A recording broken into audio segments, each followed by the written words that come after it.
Hello everyone. So today I will talking about introduction and roots of drug administration, and this is the first chapter of pharmacology, and today we are going to understand the basics of pharmacology in the especially for the pharma student and medical student.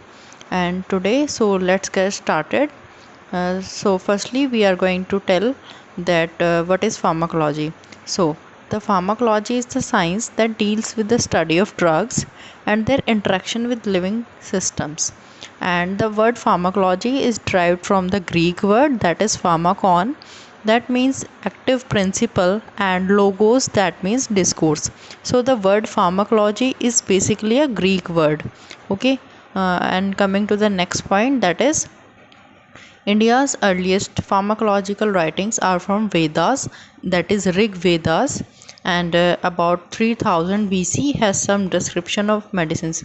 So in India, the Veda जो होते हैं ऋग्वेद के अंदर medicines का description पाया गया है, जिसमें कि फार्माकोलॉजिकल राइटिंग्स भी मिली हैं.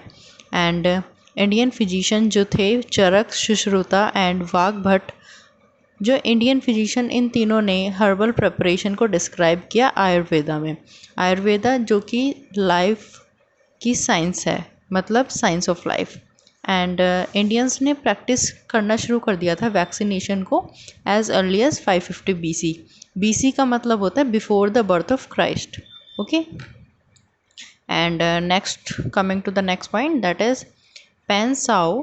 पेनसाओ एक चाइनीज़ मटेरिया मेडिका है, जिसमें कि एक राइटिंग है, ये रिटन प्रेपरेशन है, जिसमें कि हमें क्लासिफिकेशन ऑफ मेडिसिनल प्लांट्स मिल जाएगा, प्लांट प्रेपरेशंस के बारे में मिल जाएगा, एंड मेटल्स और एनिमल्स की मेडिसिनल प्रेपरेशन, उनको हम कैसे मेडिसिनली यूज़ कर सकते हैं, ये सब हमें चाइनीज़ मटेरिया मेडिका बुक के अंदर मिल जाएगा.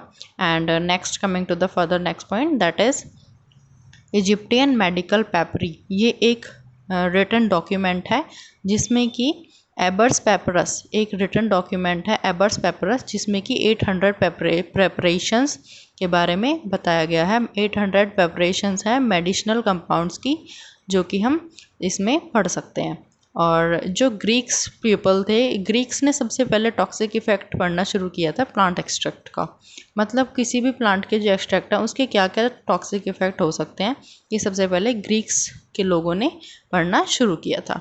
And coming next to the further, Hippocrates. So Hippocrates 460 से 377 BC तक उनका लाइफ स्पैन रहा. और हिपोक्रेटस एक ग्रीक फिजिशियन थे, जिन्होंने कॉज ऑफ डिज़ीज़ के बारे में स्टडी किया, मतलब किस रीज़न से हमें डिज़ीज़ होती है, क्या उसके कॉजेज़ हो सकते हैं. और उन्होंने एथिक्स ऑफ मेडिसिन के बारे में लिखा और रिकमेंड किया कि हम किस तरीके से ड्रग्स को जुडिशियसली यूज़ कर सकते हैं, मतलब हम उन्हें एथिकल तरीके से किस तरीके से हम मेडिसिन्स को और ड्रग्स को यूज़ कर सकते हैं. So further we will talk about the Galen. Galen एक ऐसे साइंटिस्ट थे, मतलब एक ऐसे फिजिशियस थे, एक ग्रीक फिजिशियन थे, जिन्होंने प्रैक्टिस करनी शुरू की थी अपनी रोम में. और उन्होंने ये कहा था कि जो डिज़ीज़ होती हैं वो इम्बैलेंस की वजह से होती हैं. हमारी बॉडी में जो फ्लूइड्स हैं उनका इम्बैलेंस हो जाता है, दैट इज़ ब्लड, फैलम और ब्लैक बाइल और येलो बाइल. इन चारों का अगर किसी का भी इम्बैलेंस हो गया तो इस वजह से हमें कोई भी डिजीज़ हो सकती है. तो ये सब ओपिनियन गेलन ने दिए थे.